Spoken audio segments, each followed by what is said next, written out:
디지털 세상의 모든 것을 깊이 있게 알아보는 인포맥스D. 오늘도 명확한 정보와 새로운 지식을 전해드리겠습니다. 세계 경제에 막대한 영향을 미치는 중국 경제가 흔들리고 있습니다.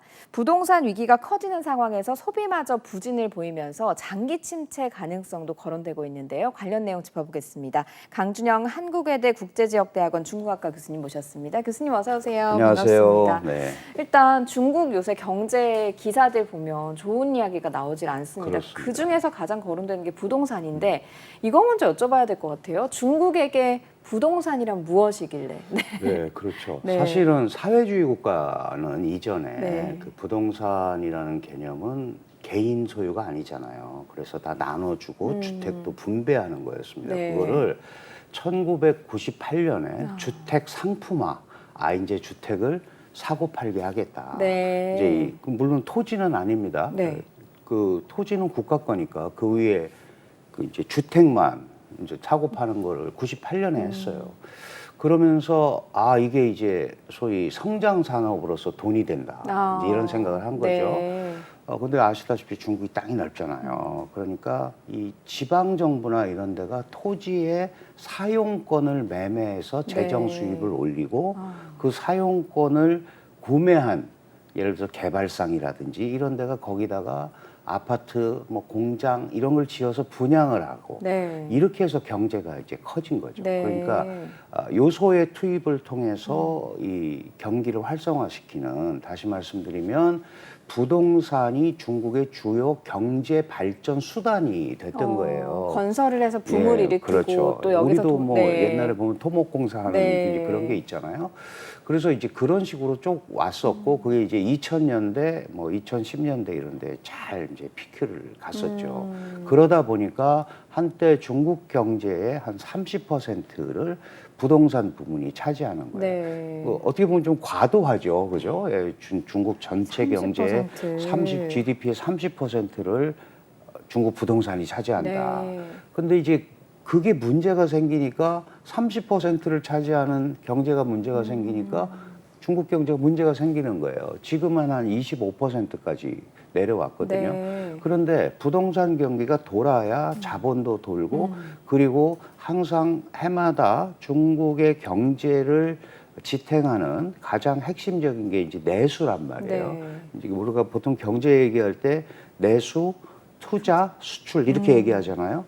이 내수가 부동산이 거기에 굉장히 핵심인데 이 내수 부분이 중국 경제의 또 한 3분의 2 정도를 차지하고 네. 있어요. 그러니까 부동산 경기가 활성화 안 되면 내수 부분도 어렵게 되고 네. 그러면 그게 직접적으로 중국 경제에 영향을 끼치는 그런 구조인데 그걸 열심히 해오던 세 개의 업체가 지금 한꺼번에 문제가 생겼단 네. 말이죠. 지금 문제가 되는 업체가 민간 기업 중에서는 그렇죠. 1위 네. 비구이위안이라는 비구이위안이라고요. 기업이라고 예. 하더라고요. 그 우선 이제 헝다 사태가 네. 한 2년 전에 문제가 생겼고 지난달에 또 완다라는 2위 업체가 또 문제가 3위 업체가 문제가 생겼습니다. 네. 그리고 이제 1위로 평가됐던 비구이위안 여기는 아주 프리미엄 업체로 인식이 되는 거예요. 좀 고급스럽게 아파트를 짓는다. 이제 그렇게 했고 이 업체는 다른 데와 달리 문어발식 확장을 별로 안 했어요. 헝다 그룹 같은 경우는 그룹이란 이름이 붙을 예, 정도로 여러 가지 네, 여러 굉장히 가지를 많이 다 했거든요. 했었잖아요. 뭐 자동차, 전기차도 네. 한다고 그러고 막 그랬는데 이 비구이비아는 그런 게 없었고 작년만 해도 중국 정부가 우량 기업이다. 네. 주택 건설 우량 기업이다라고 했는데 정부가 인증했네요. 근데 이게 이제 이렇게 문제가 생기고 이 회사의 자산이 우리 돈으로 한 320조 네. 정도 되는데 한 300억 정도 부채를 못 갚아서 뭐 디폴트 위기가 네. 올 것 같다. 이제 이렇게 얘기를 한단 말이죠. 이게 한 9월 중순 네. 13일인가까지가 이제 기한인데 아마 뭐 그 정도는 충분히 갚을 수 있을 거예요. 다만 이런 불협화음들이 자꾸 튀어나오니까 중국 경제에 대한 신뢰가 그렇죠. 네. 좀 이거 잘못 간 거 아니야? 네. 이거 중국이 확실히 문제가 생긴 거 아니야? 그렇게 부동산 문제까지 이렇게 되면 이거는 결정타가 되는 거 아니야? 이제 이런 생각이 네. 만연하게 된 거죠. 네. 사실 98년부터 부동산을 상품화했다고 설명을 해주시니까 어떻게 보면 한 네, 35년 그렇습니다. 가량이니까 그 동안에는 계속 성장을 해오다가 그렇습니다. 예. 이번에 이제 좀 위기를 맞게 됐다? 아니면 이제 조금 뭐랄까 뇌관이 터졌다 네, 이렇게 네. 좀 봐야 되는 부분들이 있는 거네요. 그렇죠. 그 실제로 이제 시진핑 체제가 2012년에 네. 출범을 합니다. 그리고 2013년에 이제 국가주석에 취임을 해서 이제 행정까지 장악을 하는 건데 그때부터 시진핑 중국 국가주석은 당연히 이제 중국 공산당이 통치하는 국가니까 공산당은 사회주의를 더 강조하죠. 그래서 이게 너무 방만하게 이렇게 네. 빈부격차라든가 특히 주식시장이 양극화되는 부분에 대해서 그런 생각을 많이 갖고 있었던 네. 것 같아요. 그래서 시 주석이 2015년부터 주택은 투기의 대상이 아니고 거주하는 곳이다라는 거를 얘기를 하기 시작을 합니다. 그런데도 불구하고 그게 이제 소위 자본을 모으고 토지 사용권을 팔고 그거 가지고 또 경기를 일으키고 하는데 이제 관성이 좀 돼 있잖아요. 네. 특히 지방 정부 같은 데는 그런 거를 아주 적절하게 이용을 했고 실제로 지방 정부 재정의 한 40%를 차지할 만큼 이 토지 사용권이 굉장히 중요하단 말이죠. 그런데 이게 이렇게 되다 보니까 많은 업체들이 특히 민간 업체들이 그런 걸 이용해서 이제 부동산을 여기저기 이제 방만하게 벌리는 네. 거예요. 뭐 지금 비구이위안 같은 경우는 아무리 부동산 전문 기업이라고 하더라도 공사 현장이 3,000개입니다. 3,000개. 그러니까 이제 아주 쉽게 얘기하시면 우리 신도시 개발하는 걸 한 3,000개 정도 하는 우와, 하나, 두 개만 해도 그러니까요. 굉장한데요. 그런데 이런 기업인데 이게 이제 문제가 생기니까 네. 뭐 헝다의 규모도 한 4배 정도 되거든요. 그러니까 와 이거는 진짜 이제 아닌가 보다 네. 이런 이제 걱정을 하게 되는 거고 이렇게 커지니까 소위 뭐 3대 레드라인이라고 하죠. 네. 그 세 가지 이제 규제를 하기 네. 시작합니다. 부채가 너무 많고 이런 부채 구조를 가지고는 정상적인 부동산 시장이 형성되기 어렵다라고 그게 몇 생각한 거죠. 년도 정도인가요? 그게 2018년부터 이제 그런 얘기를 했고 네. 결정적으로는 20년에 이제 그 3대 정책을 실시를 해요. 그게 이제 대표적인 게 예를 들어서 자본금을 부채가 초과하면 안 된다. 네. 그 다음에 단기 차입금보다 더 많은 현금을 보유하고 있어야 된다. 그리고 뭐 부채 비율이 뭐 70% 넘어가면 안 된다. 이런 거를 얘기를 하면서 그런 기업에만 대출을 해주겠다. 그다음 그런 기업만 무슨 이제 그 소위 상장도 네. 가능하다. 이러니까 자금줄이 딱 막힌 거예요. 왜냐하면 웬만한 기업이 이 세 가지를 다 동시에 만족하기가 굉장히 어렵거든요. 네. 지금 말씀드린 이런 큰 기업들도 하나 정도는 다 걸려 있었습니다. 그러다 보니까 이제 자금난에 봉착을 하는 거죠. 거기다가 또 갑자기 코로나 팬데믹이 왔는데 중국은 봉쇄를 해버린 거예요.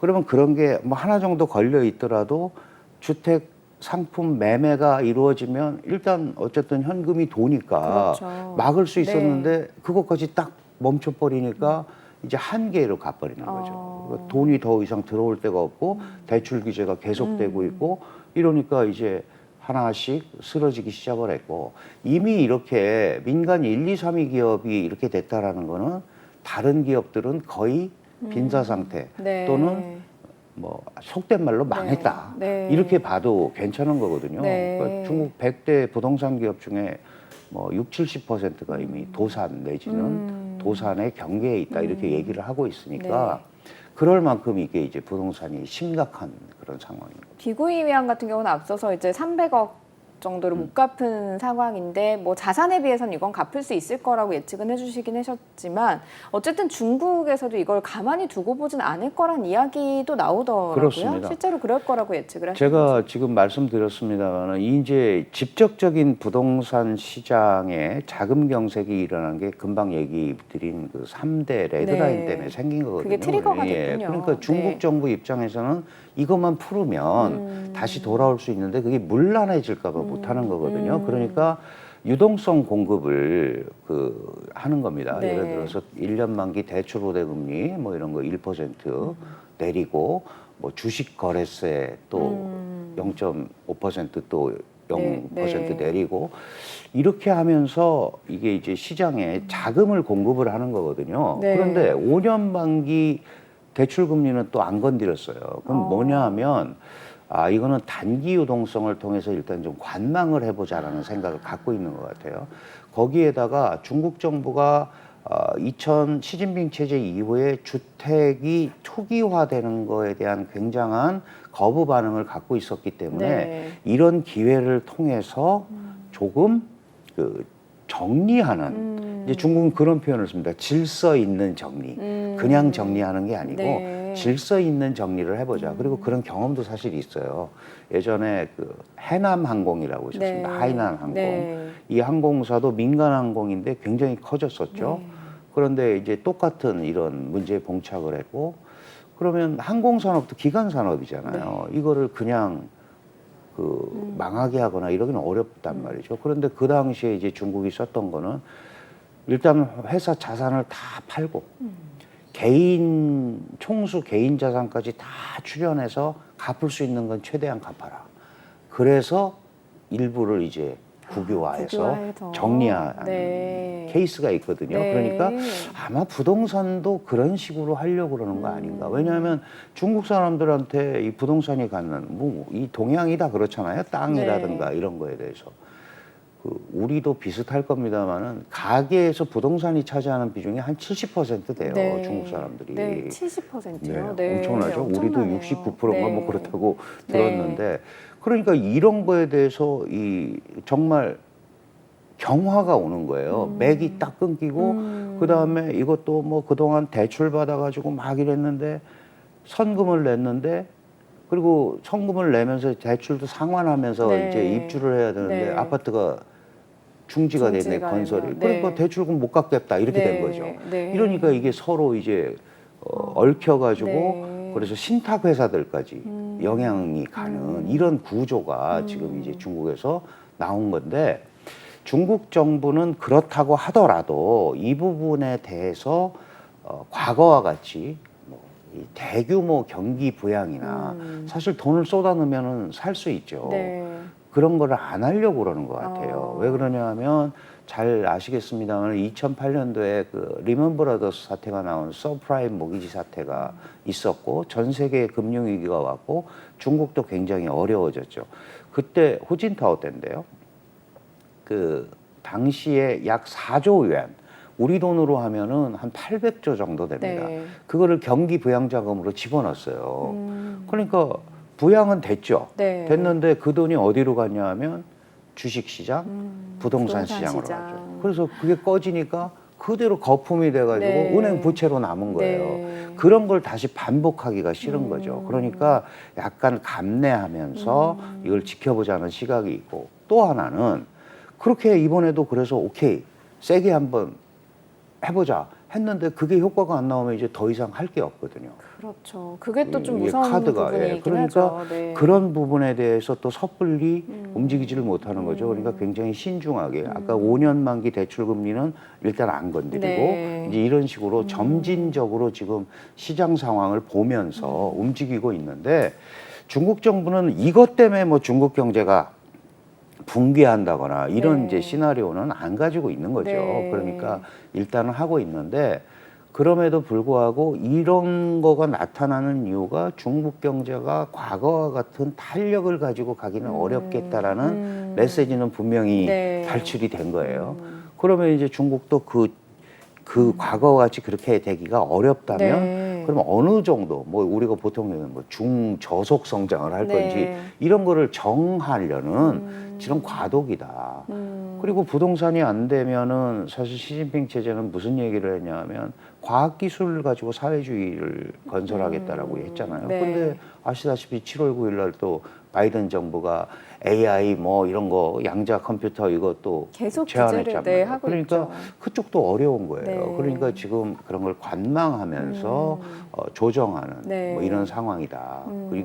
이게 잘못돼서 사회 불안 요소가 돼버리면 이건 이제 공산당 통치의 정당성에도 네. 또 영향을 끼치니까 지금 약간 그런 상황에 있다 이렇게 봐야 될 것 같습니다. 일단은 지금 그 사회주의 국가로서의 약간 기로에 서 있는 중인 것 그렇습니다. 같아요. 네. 그래서 미국과의 관계도 좀 협상을 진행을 해보면서 이걸 좀 어떻게 타개를 해보려고 하는 부분이 있는 거고, 그러면서도 한편으로는 이 부동산 부분에 대해서는 네. 좀 정리를 하고 싶다라는 그렇죠. 네. 열망도 있어서 아주 돈을 쓸 수 있는 국가긴 하잖아요. 외환 보유가 아직 뭐 세계 1위죠. 네, 항상. 세계 1위니까 이제 돈을 풀 수는 있지만 이거를 이 카드까지 쓰지 음. 않겠다라고 하는 말씀이신데, 말씀하신 것처럼 사실은 이 사회 불신이 생기게 되면 주머니에, 국민 주머니에서 돈이 안 나오고, 안 나오죠. 외국에서도 돈이 들어오고 기술도 들어와야 어느 정도 이제 경기가 부양되는 부분이 있고 경기 탄력성이 생기는 부분이 있는데, 지금 돈도 안 나오고요. 일 안 하겠다는 청년들도 굉장히 맞습니다. 많잖아요. 예. 이게 좀 문제 아니겠습니까? 그 아주 핵심적인 문제죠. 네. 왜냐하면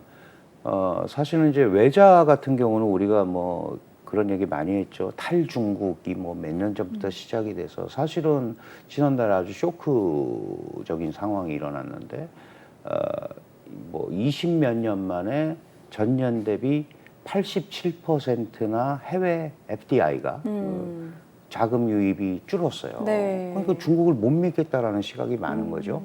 그리고 올 초부터 중국 경제가 리오프닝을 강조하면서 활성화 막 하자. 그래서 한 기대감이 3개월, 있었어요. 한 3개월 네. 잘 갔잖아요. 근데 그 다음에 보니까 영 아니란 네. 말이죠. 그러니까 중국 국민들도 돈을 안 쓰고 오히려 저축률이 늘어나는 거예요. 이럴 때는 내가 저걸 가지고 있는 게 낫다. 그러니까 저축률이 늘어난다라는 게 대표적으로 경기에 대한 불신이 있는 거잖아요. 내가 저걸 쓰고 또 그걸 채울 수 있는 가처분 소득을 벌어서 움직여야 되는데 네. 그게 안 되니까 이제 약간 정체된 듯이 보일 수밖에 없는 거예요. 이런 구조적인 문제가 지금 이제 중국 사람들 짓누르고 있고 네. 특히 그 항상 뭐 요즘 많이 나옵니다만은 16세에서 24세까지의 청년 실업률이 사상 최고로 21.3% 6월 달에 났고 네. 그 다음에는 발표도 안 하고 그러니까 그 발표 안 하는 것도 상당히 좀 그렇죠. 묘해요. 그러니까 괜히 네. 뭐 이 불확실성을 국민들한테 줄 필요가 없다 뭐 이러는 건데 뭐 그 북경대학 모 교수가 정말 목숨 걸고 실제로 실업률을 해보니까 46.5%더라 발표했잖아요. 그 중국의 실업 통계는 좀 특이합니다. 그러니까 예를 들어서 나 일할 의사가 없어 그러면은 실업률 통계에서 빼버려요. 그 사람들도 일 안 하는 사람이긴 한데요. 그럼 사실은 네. 실업자죠. 네. 여러 가지 이유로 그러는 건데 그리고 일주일에 1시간만 해도 통계에 들어가요. 아르바이트만 해도 네, 예. 실업률이 아닌 걸로 아닌 통계가 걸로. 돼요. 그래서 이제 전체 실업률은 5.2% 정도 나오잖아요. 네. 그럼 괜찮잖아요. 근데 청년 실업률은 20몇 %가 나오는 거죠. 이 청년 실업이 왜 문제냐 하면 사실 교육받은 세대잖아요. 네. 특히 대졸자들이 굉장히 많습니다. 1년에 뭐 1,158만 네. 올해만 해도 그렇게 나오는데 이런 사람들이 이 경제 현장에 투입이 안 된다는 것 자체가 문제죠. 교육 많이 투자를 했는데 네, 그렇죠. 아웃풋이 안 나오는 거잖아요. 그리고 이 기술을 이용해야죠. 이 네. 사람들이 갖고 있는 지식을. 네. 이런 사람들을 단순 노무를 시킨다거나 시진핑이 얘기한 대로 농촌에 가서 새로운 기회를 보자. 그렇죠. 그러니까 무슨 일이 네. 벌어지냐면 나 일 안 할래. 나 그냥 가만히 있다가 그게 이제 탕평족이라는 게 그래서 나온 거예요. 네. 그러니까 이런 식의 그 소위 자포자기 세대 쪽으로 연결이 되는 그 부모가 돈 있으면 우리도 많잖아요. 뭐 캥거루족 이러면서 네. 이렇게 가버리면 경제가 활력을 잃게 되는 거죠. 이제 해외 투자기관들은 이런 것까지 다 보는 겁니다. 그러니까 중국 경제가 정부의 정책도 지금 약간 벽에 부닥쳐 있고 새로운 신규 산업이나 이런 것도 좀 적절하게 네. 나오는 게 없고 그러다 보니까 이 실업 이 문제도 계속해서 중국의 아킬레스건으로 작용할 것 같고 네. 뭐 아까 부동산 말씀하셨지만 인구가 주니까 부동산 수요도 줄 거고 줄고. 네. 그러니까 온갖 이런 나쁜 시나리오만 지금 계속 네. 나오고 있는 거예요. 네. 그게 이제 그것도 마찬가지로 중국 사람들도 그걸 보면서 지금은 내가 가만히 있어야 되는 게 나은 거 아닌가? 이제 이런 생각을 하는 거죠. 구직 활동을 열심히 하면서도 자신이 없는 거예요. 그러면 이제 많은 사람들은 그러죠. 그런 거를 특히 사회주의 정권은 내가 책임진다라는 말을 많이 하잖아요. 네. 뭐 사회주의 시장 경제라고 하는데 시장 경제는 원래 자기가 알아서 살아야 됩니다. 그죠? 근데 나를 따르라, 공산당을 따르라. 위대한 공산당 때문에 지금 중국 경제가 이렇게 됐고 내가 잘 케어해서 가겠다라고 네. 그랬으니까 그런 거에 대한 기대를 또 하는 거예요. 하는데 지금 이제 대외적으로 미국과 계속 갈등이 생기고 그렇죠. 그다음에 이 공급망 문제에서도 또 문제가 생기고 그다음에 러시아를 지지할 수밖에 없는 또 이런 구조. 그러니까 이상한 그 편가르기 구조에 또 앞장선 것처럼 네. 돼버렸고 네. 이러다 보니까 내외적 환경들이 좋지 않고 그런 것들이 이제 그 아까 말씀드린 내수, 투자, 수출 지표상에 이렇게 건전하게 안 나타나는 네. 거죠. 이제 그래서 그럼 이게 언제까지 갈 거냐? 그러면 일단은 이 조정기를 네. 좀 거쳐야 되니까 연말까지는 뭐 이렇게 갈 수밖에 없지 않겠느냐라는 이제 이런 비관적인 얘기를 하죠. 네. 그래서 사실은 그 중국이 굉장히 열심히 이제 사실 대단하긴 해요. 굉장히 못 사는 나라였는데 세계 그렇죠. 2위 네, 네. 경제 대국까지 가면서 미국을 이제 따라잡으려고 많이 노력을 했단 말이죠. 그러면서 둘이 이렇게 미중 갈등이라는 타이틀도 붙게 되고 그러면서 사실 지금의 모습을 중국의 모습을 보면서 이제 피크는 지난 거 아니냐, 이제 내리막길을 걷는 거 아니냐 하는 예측들도 많이 나오고 있거든요. 어떻게 보시는지요? 그 피크는 뭐 지났다고 봐야죠. 네. 그러니까 예를 들어서 과거와 같은 그런 고속 성장은 사실 이제 규모가 커졌기 때문에 어렵습니다. 네. 예를 들어서 100원 있을 때 10%는 10원인데 내가 10,000원 있을 때 1%는 1,000원이란 네. 말이에요. 그러니까 이게 전혀 다른 거예요. 그러니까 규모가 커졌기 때문에 이미 중국도 12차 5개년 계획 기간 동안에 중속 성장을 선언을 했습니다. 그리고 특히 시진핑 체제에 들어와서는 이제 이렇게 과거와 같은 고도 성장을 못하는 것이 뉴 노멀이 되는 시기가 왔다. 네. 그 신常態라는 표현을 쓰잖아요. 그래서 그렇게 이미 갔기 때문에 뭐 더 갈 수도 있지만 그 단계는 왔다. 다만 이제 피크 차이나가 지났다고 중국 경제의 영향력이라든지 중국 경제 파급력까지 줄어드는 건 아니다. 네. 왜냐하면 여전히 글로벌 밸류 체인의 한 40%를 담당하고 있고 세계 각국과 연계가 돼 있잖아요. 지금 무역하는 나라들이 한 200개국 되는데 그 중에 144개국이 중국이 제1 무역 파트너 아니면 제2 무역 파트너입니다. 그러니까 사실 저도 어제 물건을 샀는데 뒤에 떡하니 아직 메이드 인 차이나가 붙어 그러니까요. 있어서 대부분이 또 그 메이드 인 차이나로 많이 물건이 나오잖아요. 그렇게 안 네. 되면 안 되는 네. 구조가 돼 있는 거예요. 그러니까 그런 것 때문에 그 영향력이나 이런 거는 상대적으로 과거보다는 좀 약해지겠지만 네. 없어지고 그러는 건 아니니까 무조건적인 뭐라 그러죠? 뭐 이렇게 중국 탈출 이거는 맞지 않는 거죠. 중국에서도 잘 되는 거는 계속 할 거고 네. 자기네가 관심을 갖고 있는 건 갈 테니까 아닌 것들은 이제 뭐 손절을 하든지 네. 정리를 해야 되고 네. 그 새로운 거를 개발을 해서 네. 움직이고 이런 작업들이 앞으로 이 필요한 부분은 거죠. 우리나라의 좀 대안 부분이 될 것 같아서 좀 마지막에 여쭤보고요. 지금의 중국을 일본하고 비교를 많이 하더라고요. 교수님은 그 일본의 경제가 어려워진 상황과 지금의 중국의 모습을 좀 비교했을 때 어떻게 보시는지 궁금하거든요. 뭐 이 전체적인 뭐 규모라든지 경제력이라든지 네. 이런 걸 가지고 이제 보면 아 지금 중국이 옛날 일본하고 비슷한 거 네. 아니냐 하는데 일본이 그 소위 잃어버린 30년, 20년을 만날 단계는 소득이 4만 불이 넘었어요. 네. 4만 불이 넘었고 정말 세계 최선진국이었죠.